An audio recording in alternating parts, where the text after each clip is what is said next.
사랑 많으시고 자비로우신 하나님 아버지, 오늘도 우리와 함께해 주심을 감사드립니다. 오늘 주님을 기뻐하며 또 예배하게 하심도 감사합니다. 오늘 주님 앞에 나온 백성들을 불쌍히 여겨주시고 하늘의 은혜가 가득한 복된 시간이 되게 하여 주옵소서. 말씀을 잘 받게 하시고 헌신을 결단하게 하시고 삶의 열매 앞으로 나아갈 수 있는 우리 모두가 되게 하여 주옵소서. 예수님의 이름으로 기도합니다. 아멘. 교회 소식 알려드리겠습니다. 3월 암송구절 나왔죠. 여러분 수시를 읽고 암송해 주시기를 바랍니다. 포스트잇 전도지도 매주 5개씩 가져가자고 말씀드리고 있는데 주변 분들에게 나눠주시는 것, 그것도 전도가 되니까 여러분 그것도 계속 해주시기를 바랍니다.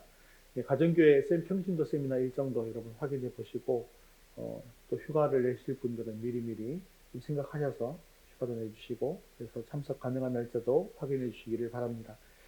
우리 함께 웨스터민스터 소유리 문답 제62문 함께 읽겠습니다. 제4계명을 지키라고 하신 이유가 무엇입니까? 제4계명을 지키라고 하신 이유는 하나님이 우리 자신들의 생업을 위해 매주 엿새를 허락하시고 제7일을 특별히 자신의 날로 주장하시며 자기가 친히 모범을 보이시고 안식일을 축복하신 것 때문입니다. 3월 생명의 말씀을 읽겠습니다. 그리스도를 닮아감 정직 사도행전 24장 16절 말씀. 이것으로 말미암아 나도 하나님과 사람에 대하여 항상 양심의 거리낌이 없기를 힘쓰나이다. 사도행전 24장 16절 말씀. 아멘. 이제 우리의 시선을 하나님께로 올려드리겠습니다. 사도신경 하시겠습니다.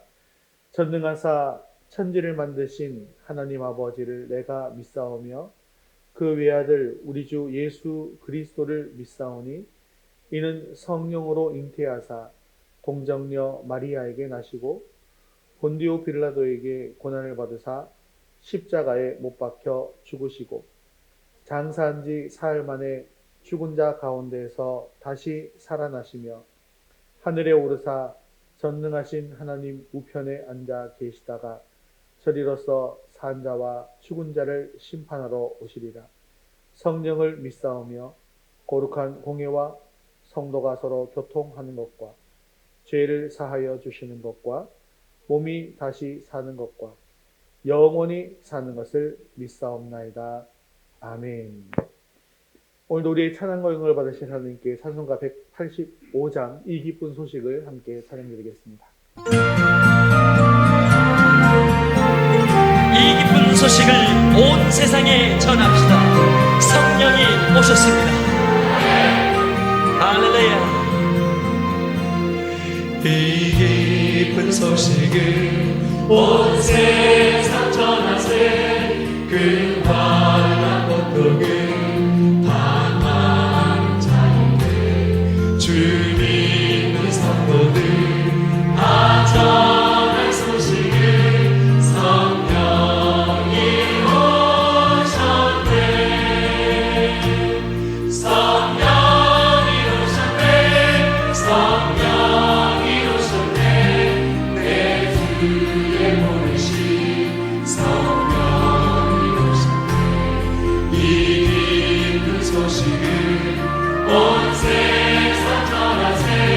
성령이 오셨네.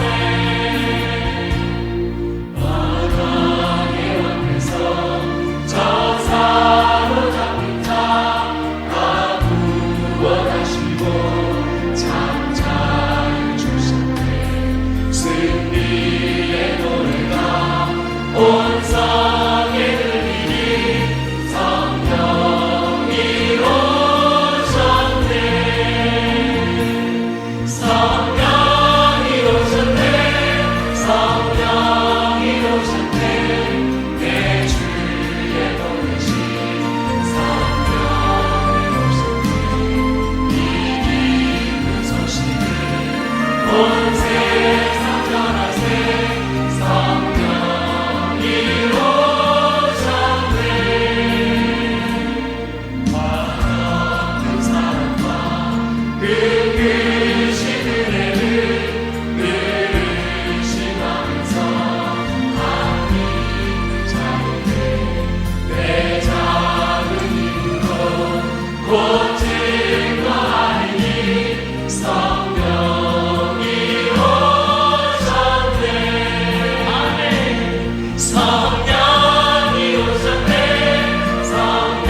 부르시겠습니다. 세상 모든 민족이 구원을 얻기까지 쉬지 않으시는 하나님, 주의 심장 가지고 우리 이제 일어나 주 따르게 하소서. 세상 모든 육체가 주의 영광 보도록 우릴 부르시는 하나님, 주의 손과 발 되어 세상을 치유하며 주 섬기게 하소서. 물이 바다 덮음 같이, 물이 바다 덮음 같이 여호와의 영광을 인정하는 것이 온 세상 가득하리라. 물이 바다 덮음 같이, 물이 바다 덮음 같이, 물이 바다 덮음 같이 세상 모든 민족이 구원을 얻기까지 쉬지 않으시는 하나님, 주의 심장 가지고 우리 이제 일어나 주 따르게 하소서. 세상 모든 육체가 주의 영광 보도록 우릴 부르시는 하나님, 주의 손과 발 되어 세상을 치유하며 주 섬기게 하소서. 우리 함께 고백합니다. 물이 바다 덮음 같이, 물이 바다 덮음 같이 여호와의 영광을 인정하는 것이 온 세상 가득하리라. 물이 바다 덮음 같이, 물이 바다 덮음 같이, 물이 바다 덮음 같이 보리라 보리라.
물이 바다 덮음 같이, 물이 바다 덮음 같이, 물이 바다 덮음 같이.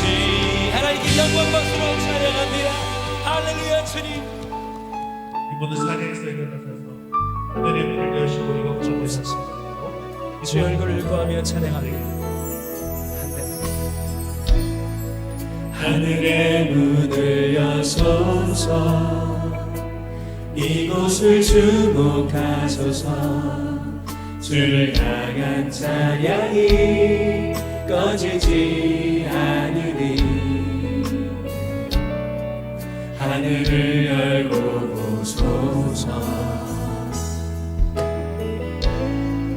이곳에 임재하소서 주님을 기다립니다 기도의 향기가 하늘에 우리 간절한 마음으로 찬양합니다. 주여 임재하여 주소서 이곳에 오셔서 이곳에 앉으소서 이곳에서 드리는 예배를 받으소서 주님의 이름만이 오직 주의 이름만 이곳에 오셔서 이곳에 앉으소서 이곳에서 드리는 예배를 받으소서 주님의 이름만이 오직 주의 이름만 높임을 받으소서 오 주님 채우소서 주님 나의 잔을 높이 듭니다 하늘 양식 내게 채워주소서 넘치도록 우리 사모하는 심령으로 함께 두 성령을 찬양합니다. 오 주님 채우소서 나의 잔을 높이 듭니다 하늘 양식 내게 채워주소서 넘치도록 채워주소서 우리 영혼을 만족케 하시고 오늘 우리 예배 가운데 충만하게 기뻐주셔서 우리 예배를 기뻐받아 주시옵소서. 오늘도 주님의 음성을 듣게 하시고 말씀을 통해 주님의 뜻을 이루어갈 결단이 있기를 원하시니 안성모습으로 하늘 양식 내게 채워주소서 넘치도록 우리 사모하는 심령으로 함께 두 성령을 찬양합니다. 오 주님 채우소서 나의 잔을 높이 듭니다 하늘 양식 내게 채워주소서 넘치도록 채워주소서 고마우신 아버지 하나님, 언제나 변함없는 사랑으로 우리의 삶을 인도하여 주시는 은혜에 감사드립니다. 이 시간 아버지 하나님의 돌보심을 신뢰하며 예배의 자리에 나왔사오니 예배를 통하여 주님의 은혜를 경험하는 시간으로 인도하여 주시옵소서. 지난 한 주간 주님의 자녀로 부끄럼 없이 살았는지 이 시간 돌아봅니다. 우리의 삶을 돌아보며 주님의 말씀 앞에 순종하는 마음으로 겸손히 나가기를 원하오니 주님이 원하시는 삶, 주님이 기뻐하시는 삶을 살아가게 하여 주시옵소서. 오직 주님 안에서 참 기쁨을 누리게 하시고 세상의 빛과 소금의 역할을 잘 감당하는 삶이 되기를 소망합니다. 삶의 문제들을 붙들고 아버지께 간구하는 성도들을 기억하셔서 가정과 일터에서 주님의 은혜와 사랑을 늘 경험할 수 있도록 채워주시고 어려움 속에서도 주님의 평안과 위로를 누릴 수 있도록 도와주시옵소서. 너희 말이 내 귀에 들린 대로 내가 너희에게 행하시겠다고 하시는 여호와 하나님의 음성을 사모합니다. 불평과 불만으로 가득 찬 새 속에 찌든 저희들의 심령을 어루만져 주셔서 어떠한 상황에서든지 주님의 자녀다움을 잃지 않고 주님의 말씀대로 순종하는 삶을 살 수 있도록 축복하여 주시옵소서. 우리에게 필요하신 것을 아시는 아버지 하나님, 주님께서 가장 선한 방법으로 주님의 때에 응답하여 주시기를 간구합니다. 아버지 하나님, 이곳에 비데스 교회를 세우신 하나님의 선한 뜻이 확장되기를 원합니다. 우리 교회가 주님께서 기뻐하시는 아름다운 교회로 세워져 가게 하시고 주님의 선한 뜻을 깨달아 그 뜻을 이루어가는 교회로 세워주시옵소서. 예배에 쓰고 말씀을 사모하며 기도로 주님의 뜻을 구하며 성장하기를 원하옵나이다. 오늘도 말씀을 전하시는 목사님께 함께 하셔서 주님의 사명을 잘 감당하실 수 있도록 항상 건강을 지켜주시고 목사님 가정에도 주님의 은혜와 사랑이 가득하게 채워주시길 간구하오며 이 시간 말씀을 통하여 저희들의 영혼이 변화되고 회복되는 은혜의 시간이 되기를 원합니다. 아버지 하나님의 은혜와 사랑이 항상 저희와 함께 하시기를 원하오며 예수님 이름으로 기도드립니다. 아멘.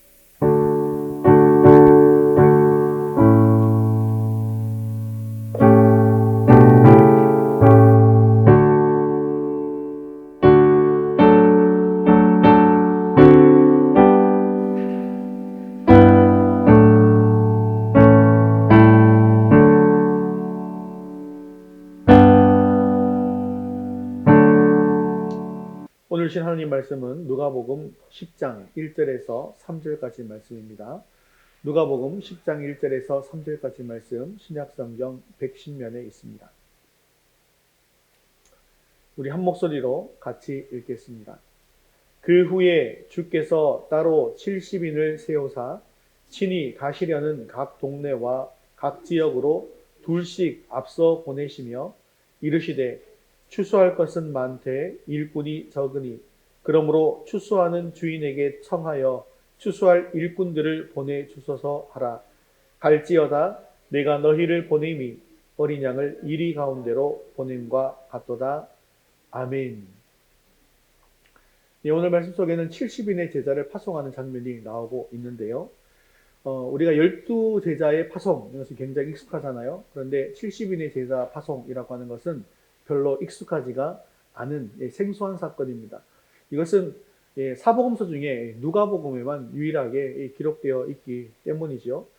그런데 심지어 이 12제자의 파송 사건과 70인 제자의 파송 사건이 9장, 10장에 걸쳐서 기록되어 있고 그 내용도 비슷하다 보니까 어떤 분들은 같은 사건인데 혹시 누가가 잘못 기록한 것은 아닌가 이렇게 생각하는 사람들도 있었습니다. 그런데 오늘 말씀 1절에 보면 따로 70인을 세우셨다. 이렇게 따로라는 말이 분명하게 기록되어져 있기 때문에 각자의 사건이 맞는 것이죠.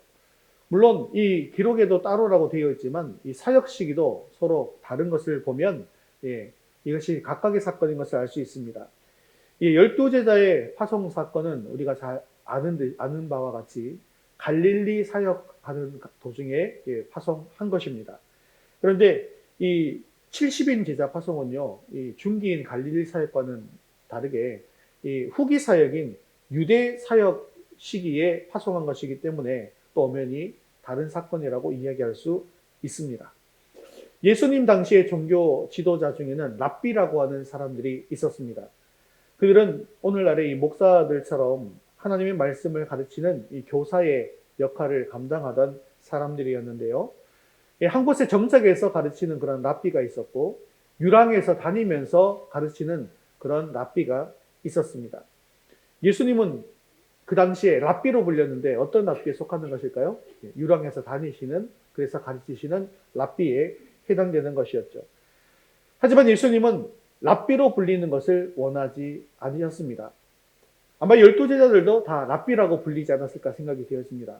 그렇지만 예수님께서는 이 제자들에게도 그 랍비의 대접을 받지 말라라고 가르치셨죠. 하지만 겉으로 나타난 형태들을 보면 다른 랍비들과 다른 모습들이 아니었다라는 것이죠. 그리고 예수님의 유랑에 동행한 사람들이 있었는데요. 그 핵심적인 사람들이 누구겠습니까? 바로 12명의 제자들입니다. 그리고 그 이외에도 예수님을 따랐던 사람들이 많이 있습니다. 가깝게 또 따랐던 사람들도 있고요. 또 멀리 따랐던 사람들도 있었다라는 것이죠. 이것은 오늘날 교회 구성원도 비슷한 모습이 아닐까 생각되어집니다. 구심점 안에, 중심에 들어와서 함께 사역하시는 그런 성도들도 있고, 또 조금 더 멀리 떨어져서 사역하시는 분들도 계시고, 그저 원심력에 이끌려서 그냥 교회 안에 들어와 있는 분들도 계시더라는 것이죠.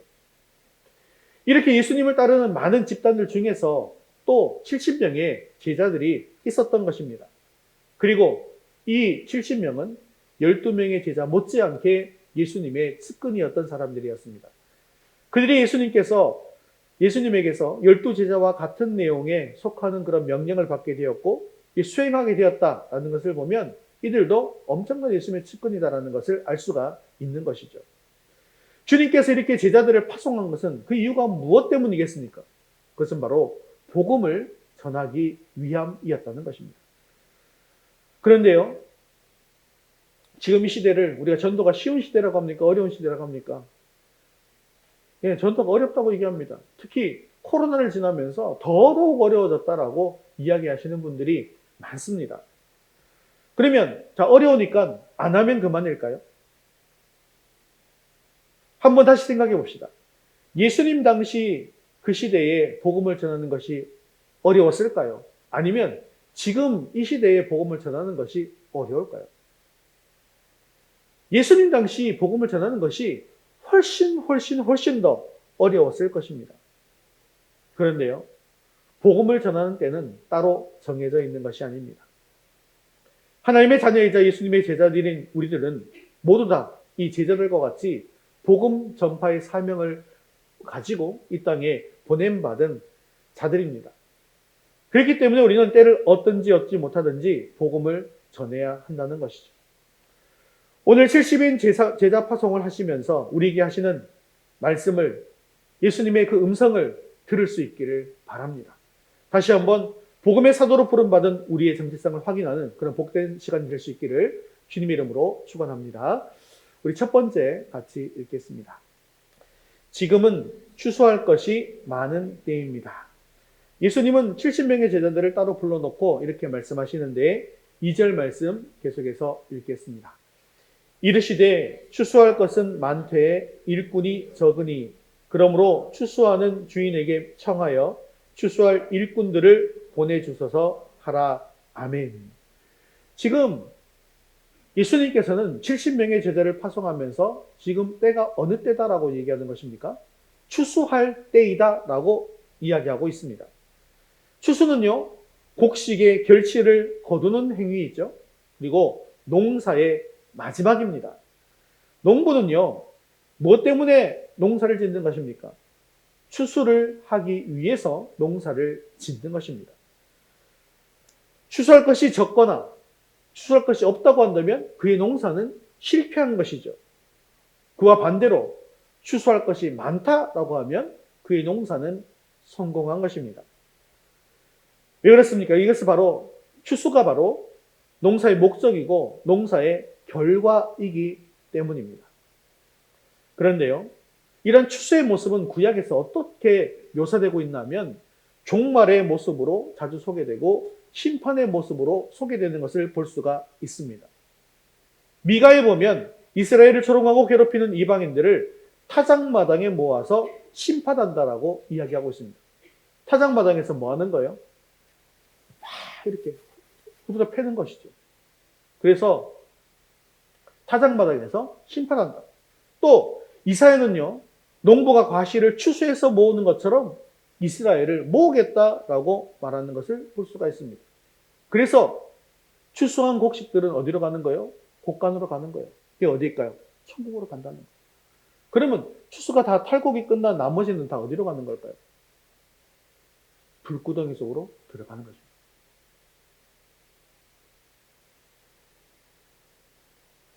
그래서 많은 구약의 구절들은 추수를 종말과 연결시키고 있는 것을 볼 수가 있습니다. 포도나무도 마찬가지예요. 포도 열매를 다 따고 난 뒤에 가지만 남게 되잖아요. 그럼 이 가지를 그냥 두는 것이 아닙니다. 이 가지를 다 잘라내야 다시 그 다음에 또 다른 가지가 자라거든요. 그래서 그 남은 가지들은 다 잘라서 어디로 가냐면, 그 불 탈 때 정말 잘 탑니다. 불쏘시개로 아주 타닥타닥하고 얼마나 잘 타는지 몰라요. 그래서 이 나무 가지들을 태우면서 또 한번 묵상할 수 있는 것이죠. 우리가 지옥불에 들어가면 저렇게 타겠구나. 그런데 우리가 여기서 궁금한 것이 생깁니다. 예수님께서 계시던 2000년 전에도 종말의 때라고 이야기하고 있었는데 지금 종말이 왔습니까? 안 왔습니까? 2000년이 지났는데 아직도 안 왔다는 거예요. 그러다 보니까 어떤 분들은 이 성경이 잘못된 거 아닌가 이렇게 이야기하더라는 것이죠. 하지만 이것은 오해입니다. 왜냐하면 성경이 말하는 종말에 대한 이해가 부족하기 때문이죠. 성경은 종말이 이미 임하였고 또한 임할 것이다라고 말씀하고 있습니다. 히브리서 10장 1절과 2절을 보면 하나님께서 하나님의 뜻을 말씀하시는 것에 대해서 이렇게 이야기하고 있는데 같이 한번 읽어보도록 하겠습니다. 옛적에 선지자들을 통하여 여러 부분과 여러 모양으로 우리 조상들에게 말씀하신 하나님이 이 모든 날 마지막에는 아들을 통하여 우리에게 말씀하셨으니. 자, 이게 무슨 말입니까? 옛적에는 선지자가 뭐를 뜻하는 걸까요? 선지자들? 구약을 뜻하는 것입니다. 그리고 여러 부분과 여러 모양으로 이스라엘 백성들에게 하나님의 뜻을 전했어요. 하지만 이 모든 날, 마지막 날에는 누구를 통하여? 아들을 통해서 우리에게 말씀하신다라고 이야기하고 있더라는 것이죠.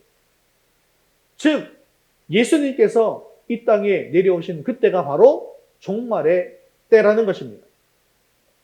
이것은 히브리서 9장 26절에서도 확인할 수가 있는데요. 9장 26절도 같이 한번 읽어보겠습니다. 그리하면 그가 세상을 창조한 때부터 자주 고난을 받았어야 할 것이로되 이제 자기를 단번에 제물로 드려 죄를 없이 하시려고 세상 끝에 나타나셨느니라. 아멘.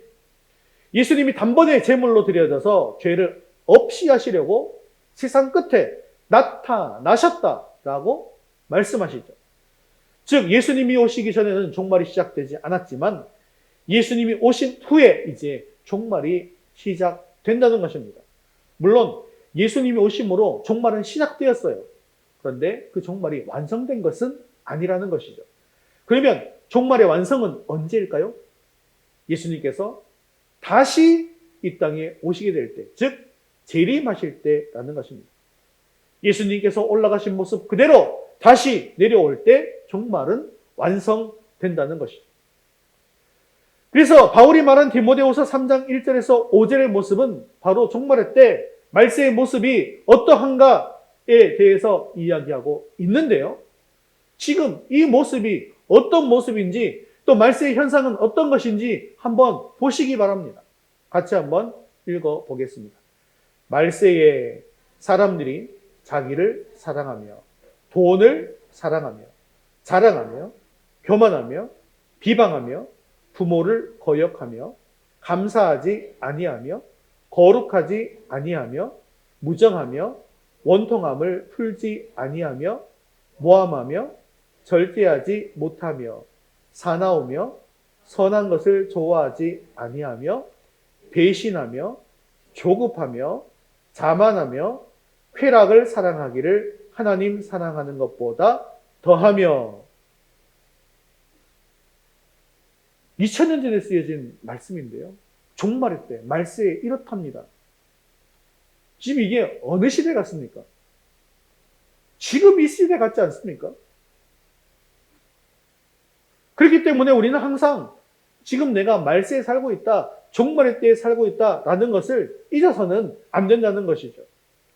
그리고 주님의 말씀을 기억하면서 우리는 이 마지막 때를 살아가야 하는 것입니다. 저 주님이 뭐라고 지금 무슨 때라고요? 추수할 때라고 말씀하셨지 않습니까? 그런데 문제가 생겼어요. 추수할 때 추수할 것이 많이 있는데 일꾼이 적으면 어떻게 될까요? 결국 추수를 다 못하게 되고 못한 곡식들은 다 썩어버리게 되는 것 아니겠습니까? 그래서 주님께서는 추수할 것은 많지만 일꾼이 적다라고 지금 말씀하고 있는 것입니다. 그런데 사실 당시 주님을 따르는 사람들은 수만 명의 무리에 이르렀습니다. 하지만 정작 예수님과 같이 사역하는 일꾼들은 얼마 되지 않았다는 것이죠.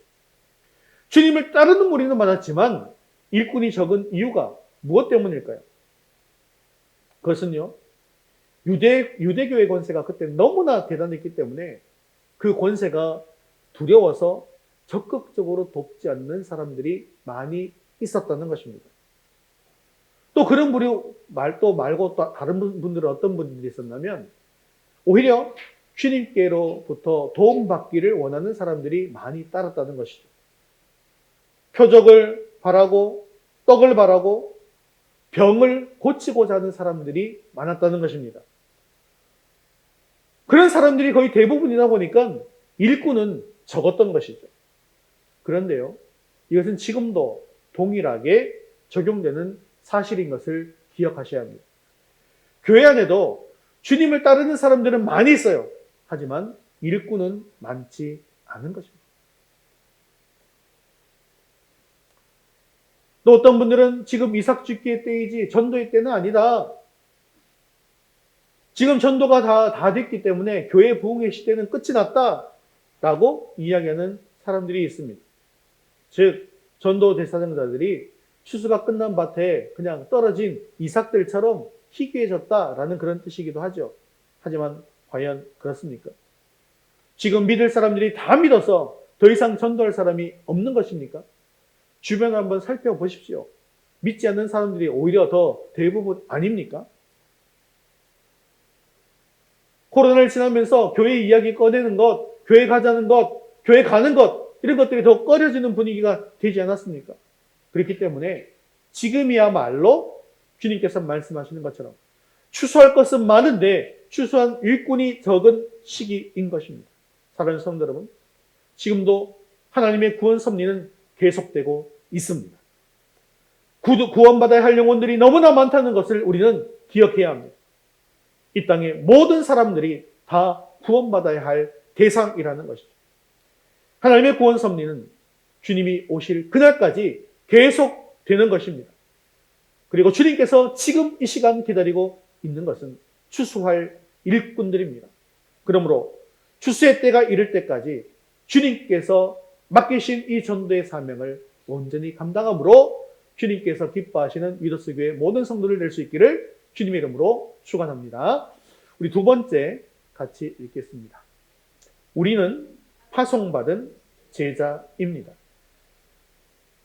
자, 9장에서 몇 명의 제자를 먼저 파송하셨다고요? 12명의 제자를 파송하셨습니다. 그런데 10장에 이르러서 몇 명이 파송됐다고요? 70명의 제자가 파송됐습니다. 그래서 58명이 더 늘어나게 된 것이죠. 하지만 사실 이 70명이 되었다고 해서 충분한 복음 전도자가 충분한 인원이 되는 것일까요?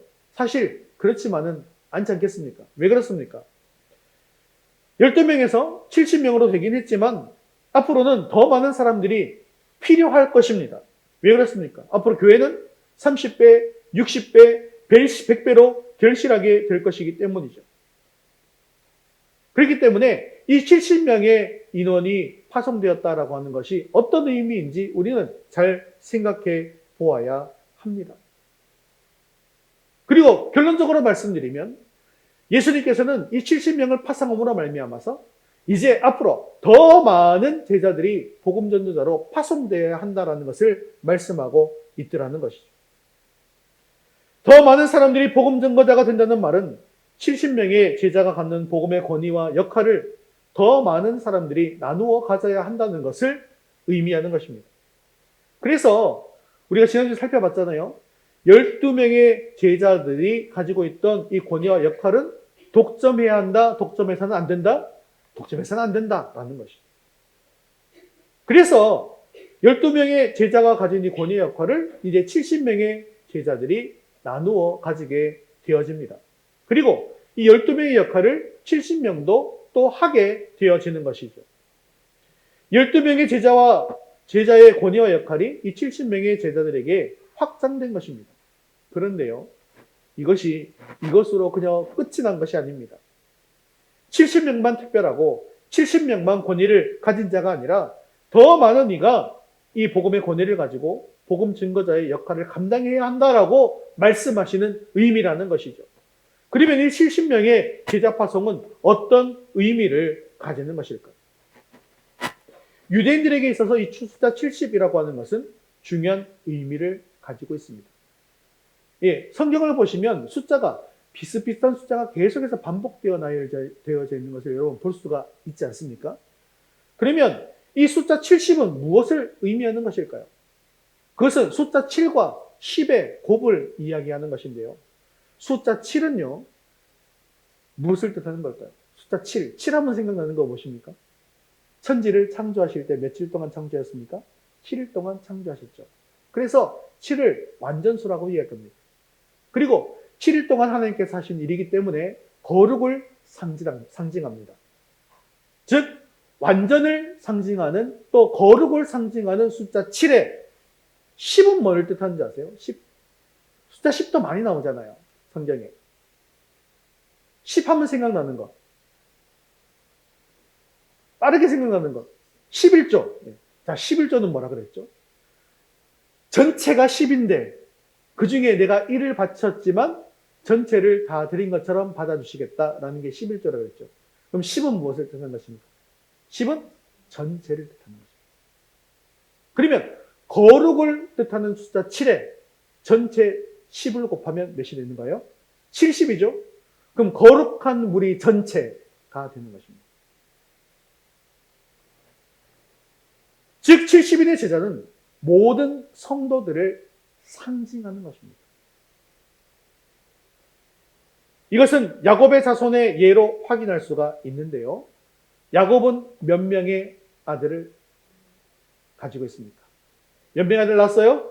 12명의 아들을 낳았습니다. 그것이 몇 지파가 되는 거예요? 12지파가 되는 것이고요. 그리고 그것이 어디로 연결됩니까? 12명의 제자로 연결되는 것입니다. 그리고 이 야곱의 가족들이 가나안에 있다가 어디로 다시 들어가게 됩니까? 도망가게 되죠. 피해가죠. 가뭄을 피해서. 애굽으로 들어가게 됩니다. 애굽으로 들어갈 때 인원이 몇 명인지 아십니까? 자, 이게 물어볼 이유가 있겠죠. 몇 명일까요? 좀 자신 있게 말씀해 보세요. 몇 명일까요? 70이요. 70명이 들어간 거예요. 그런데 애굽에 들어가서 어떻게 됩니까? 폭발적으로 인구가 증가하게 됩니다. 그래서 장정만 60만 명이 된 것이죠. 그래서 애굽을 다시 나왔습니다. 예수님은 야곱의 아들과 같이 12명의 사람을 제자로 선택했습니다. 그리고 오늘 본문이 보여주는 것처럼 70명의 제자들이 보냄을 받는 자가 되게 되었다는 것이죠. 그러면 그 이후는 어떻게 되겠습니까? 그 이후에 일어난 사건이 뭐예요? 예수님께서 죽으시고 다시 살아나시고 부활, 승천하시고 무엇을 보내주십니까? 성령을 보내주시죠. 성령을 받은 사람들은 그 제자들의 권위와 능력을 그대로 이어받게 되는 것이죠. 그리고 오순절 성령 사건 이후에 어떤 일이 벌어지게 됩니까? 베드로가 나가서 복음을 전했더니 하루에 5,000명이 세례를 받습니다. 또 복음을 전했더니 하루에 3,000명이 세례를 받습니다. 날마다 그 숫자가 늘어나서 폭발적으로 늘어나서 헤아릴 수가 없게 된 것이죠. 야곱의 아들 12에서 시작해서 가족 70을 거치고 많은 수의 이스라엘이 된 것처럼 교회도 12로 시작해서 70을 거쳐서 많은 교회가 되게 된 것입니다. 사랑하는 성도 여러분, 우리는 추수의 때에 땅끝까지 예수님의 증인이 되라는 명령 아래 세상으로 보냄을 받은 주님의 제자들입니다. 그런데 하나님 나라로 나아가며 복음을 증거하는 일, 이것은요 특별한 사람만이 하는 일이 아니라는 사실을 기억하셔야 합니다. 그래서 12제자에게만 그 사명을 맡긴 것이 아니라는 거예요. 70인을 따로 세워서 그들에게도 하나님 나라를 증거하게 한 것입니다. 그리고 하나님의 나라를 증거하는 그 사람의 숫자는 70에만 머무르지 않고 예수님을 믿는 모든 사람들이 복음의 증거자가 되게 된 것입니다. 그렇습니다. 우리는 모두 다 주님의 복음을 증거하도록 하나님께 세움을 받은 사람들입니다. 우리는요, 이 세상에서 부귀영화를 누리도록 또는 다른 목적을 위해서 보냄받은 것이 아닙니다. 우리는 다 복음을 위해서 세움받은 복음의 일꾼들로 부름받고 보냄을 받았다는 것이죠. 그러므로 우리는 복음 전도라고 하는 것이 우리 인생의 최고의 목표가 되어야 합니다. 우리가 무슨 일을 하든지, 사업을 하든지, 직장에서 일을 하든지, 학교를 다니든지, 공부를 하든지 모든 것이 복음 전도의 초점이 맞춰져 있어야 한다는 것이죠. 그렇습니다. 우리는 다 복음의 일꾼으로 부름받았습니다. 우리는 이 부르심에 합당하게 복음 전도에 최선을 다함으로 주님께서 맡기신 사명을 온전히 감당하는 저와 여러분 되시기를 주님의 이름으로 축원합니다. 우리 세 번째 같이 읽겠습니다. 시련과 박해 속에서도 주님만을 의지합시다. 우리 3절 말씀 같이 읽겠습니다. 갈지어다 내가 너희를 보냄이 어린 양을 이리 가운데로 보낸가 같도다. 아멘. 자, 이 말씀은 12제자를 파송하실 때에도 동일하게 하신 말씀인데요. 이 70명의 제자를 파송할 때에도 동일한 심정을 가지고 계셨음을 말씀하고 있는 것이고, 그뿐만 아니라 동시에 지금 우리들에게도 동일하게 가지고 있는 그런 마음이시라는 것이죠.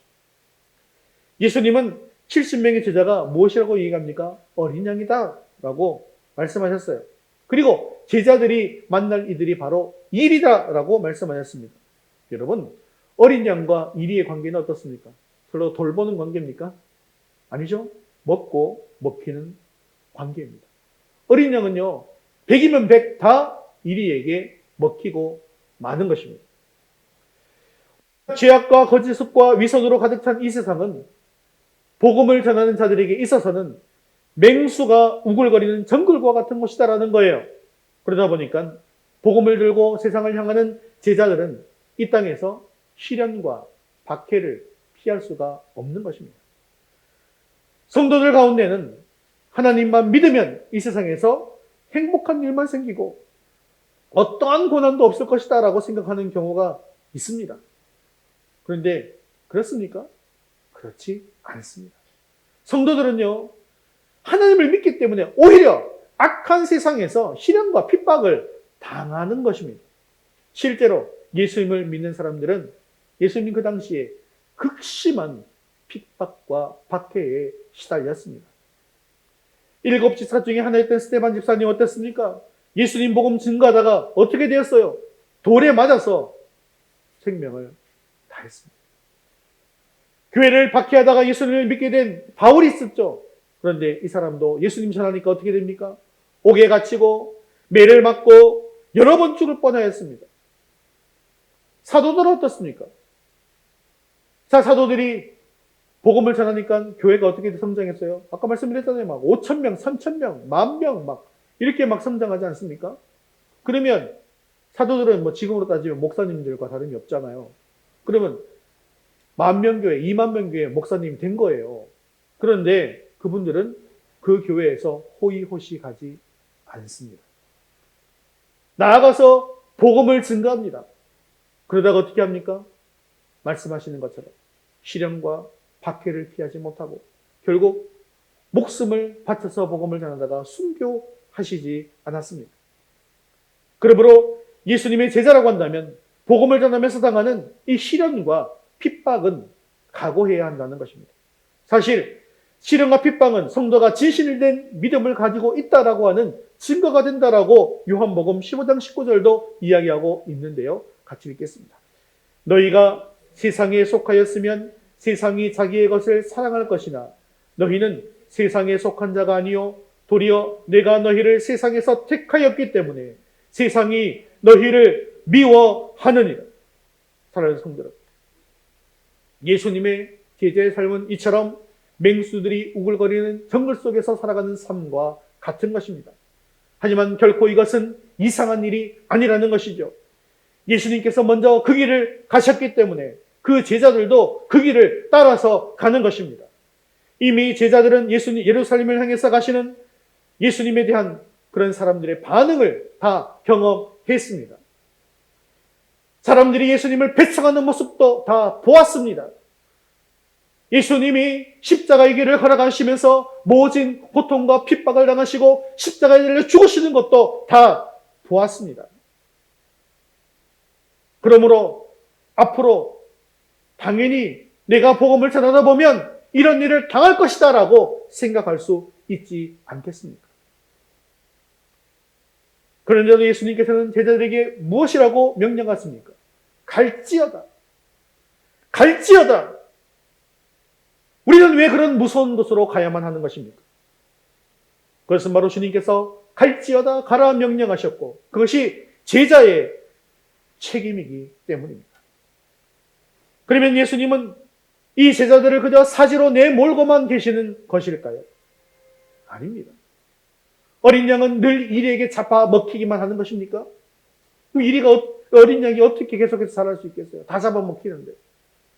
어린 양은 늘 이리에게 잡아먹히는 것만은 아닙니다. 이리에게서 살아남을 수 있는 방법이 있다는 것이죠. 어떻게 하면 이리 가운데에서 어린 양이 살아남을 수 있습니까? 어린 양이 이리 속에서 살아남을 수 있는 방법은 단 한 가지밖에 없습니다.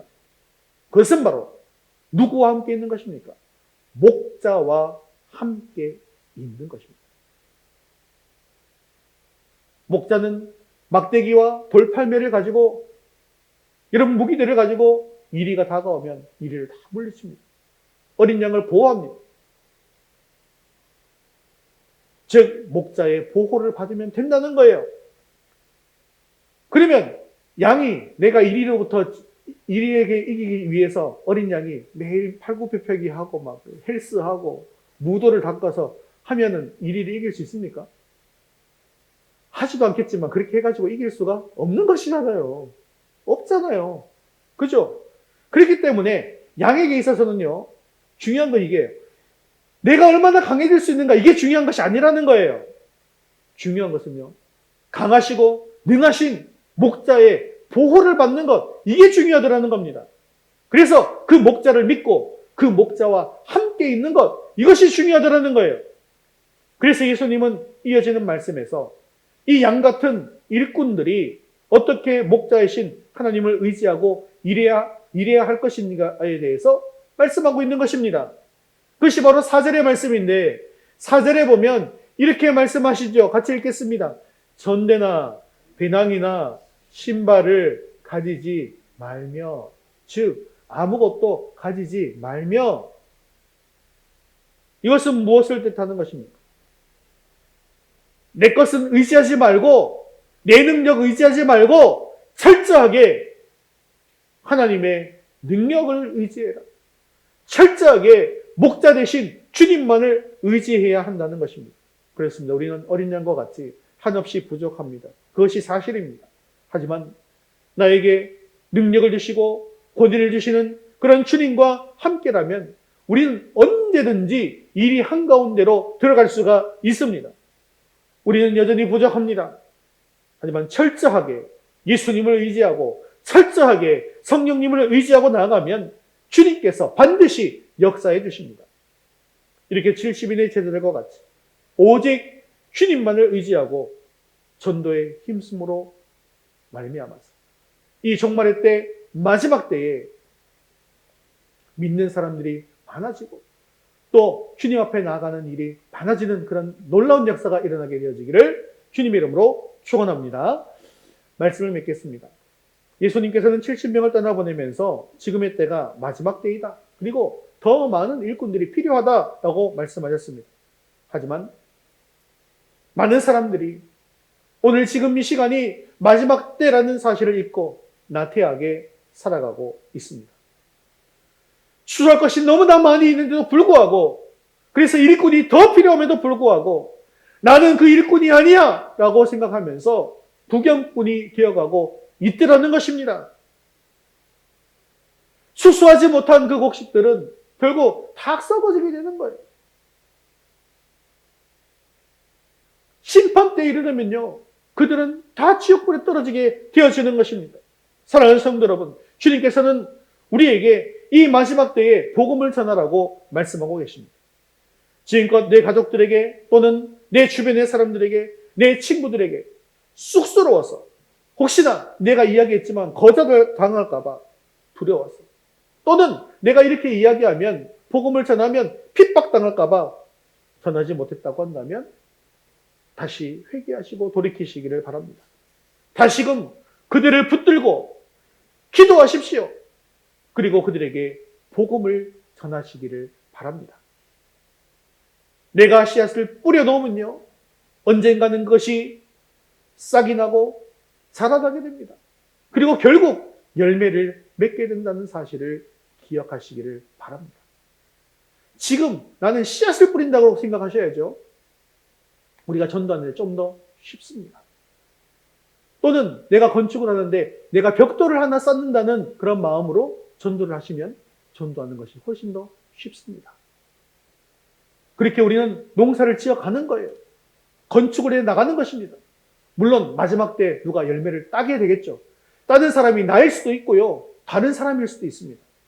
우리는 씨를 뿌린다라고 생각하시면서 여러분들, 그래서 지금 우리가 포스트잇 전도지든지 아니면 우리가 물티슈 전도지든지 아니면 그냥 전도지든지 이것을 하나 나누어 주시는 것도 여러분 전도가 되는 거예요. 그것으로. 그렇게 하시면서 그냥 나눠주시다가 그러다가 또 입술로 예수 믿고 천국 가세요. 또는 우리 교회 함께 나가볼까요? 이렇게 전해가는 것입니다. 사랑하는 성도 여러분, 주님께서 파송하신 이 70인의 제자가 바로 나다라는 사실을 기억하십시오. 70인의 제자가 누구라고요? 바로, 다시요. 70인의 제자가 누구라고요? 바로, 다시요. 70인의 제자가 바로 누구라고요? 바로 나다! 예, 그 사실을 기억하시고 추수의 때에 복음을 힘있게 전함으로 주님의 기쁨이 되는 저와 여러분 되시기를 주님의 이름으로 축원합니다. 우리 다 같이 자리에서 일어나서 헌신성 부를 텐데요. 보내소서라는 찬양 우리 함께 찬양해 드리겠습니다. 하나님이여, 우리를 보내주시옵소서. 시련과 핍박이 찾아올 때도 주님의 눈물을 기억하며 주의 사랑을 전하게 하여 주시옵소서. 우리를 보내주소서. 주님 나를 택하사 잃어버린 자에게 아버지의 사랑을 나누게 하시는 어두움을 밝히며 차가운 마른 고개를 진리의 빛 전하게 하소서.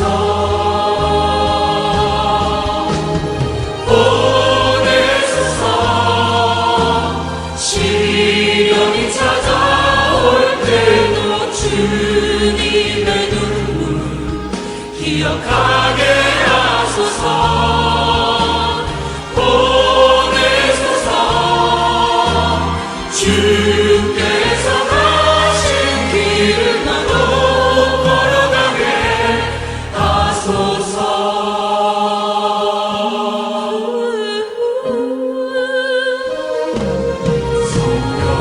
성령으로 임하사 소망 없는 자에게 생명의 그 말씀을 전하게 하시는 목자 없는 강같이 방황하는 저들에게 주의 사랑 전하게 하소서.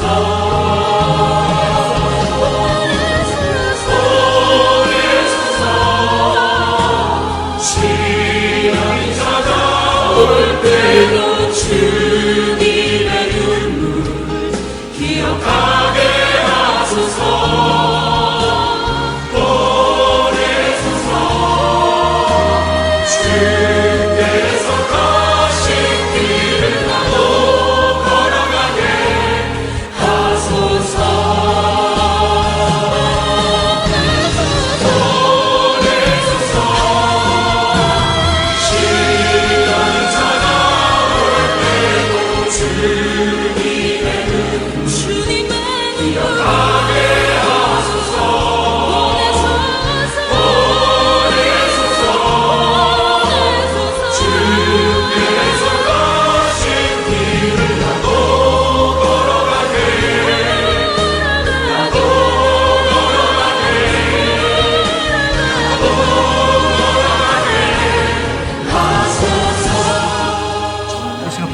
함께 기도하겠습니다. 지금은 추수할 때입니다. 우리에게도 전도의 문을 열어주시고 추수하게 하여 주시옵소서. 복음 전도가 우리 인생의 최고의 목표인 것을 알게 하시고 복음 전도에 최선을 다하게 하옵소서. 목자이신 예수님과 함께함으로 복음을 전하다가 당하는 시련과 박해를 능히 이기고 이 사명을 감당하는 자 되게 해달라고 말씀 주시고 함께 시련이 찾아올 때도 주님의 눈물 기억하게 하소서.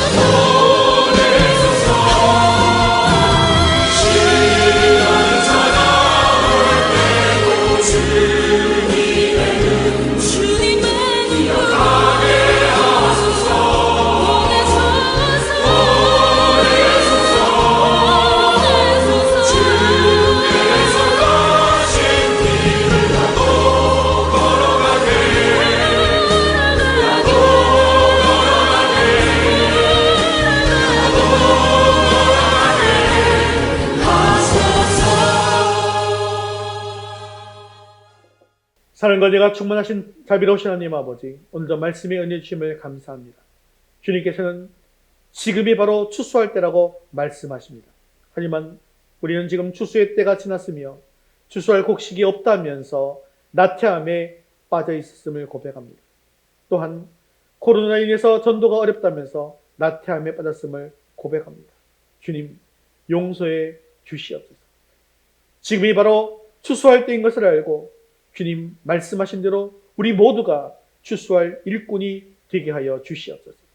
주님께서 나를 보내시고 보내신 이유가 바로 하나님 나라 복음을 전하게 하심인 것을 깨닫게 하시고 복음 전도에 더욱더 최선을 다하게 하여 주시옵소서.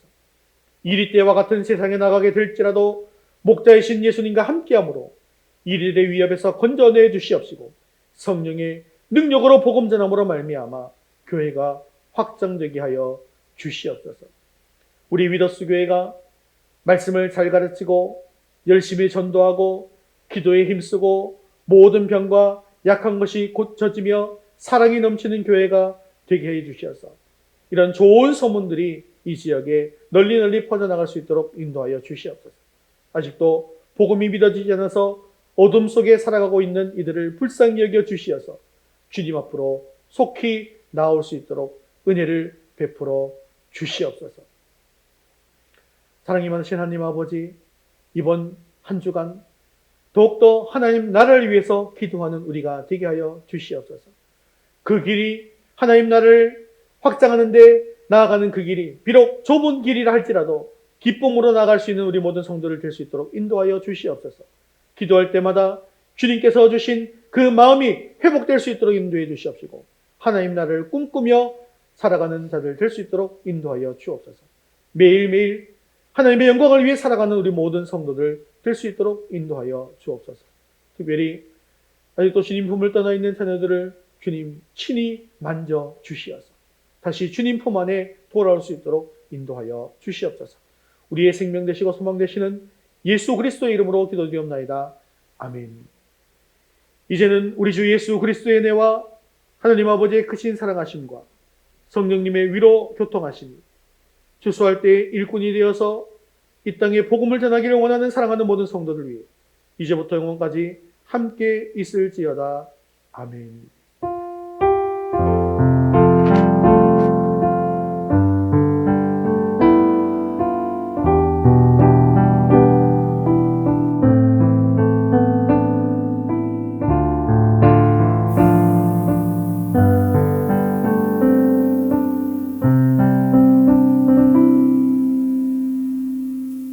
우리 3월 파송 찬양 신사도행전 함께 찬양드리겠습니다.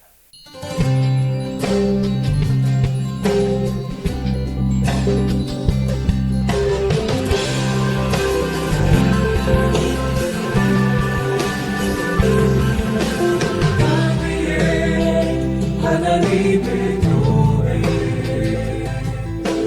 부르심을 따라 일어나 지른 광야 외치는 소리로 거듭 일어나라. 성령이여 이 세대를 향해 주의 진리를 선포케 하소서. 십자가에서 죽으신 그 사랑 우리 사랑 되게 하소서. 같은 눈들어 열릴지어다. 모든 세대여 일어나라. 주 예수께 무릎 꿇고 격배는 이슬 주는 이기신 영화의 왕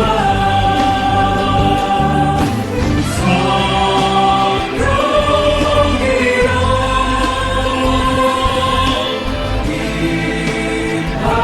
임하소서. 초대교회 역사 같은 언니들로 모든 교회 일으켜 주소서.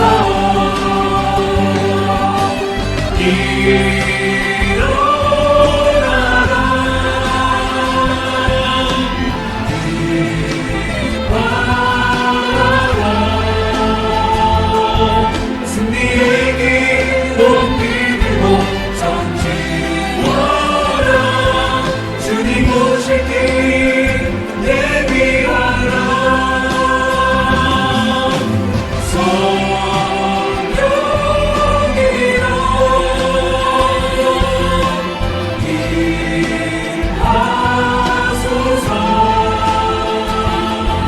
초대교회 역사 같은 원리대로 모든 교회 일으켜 주소서.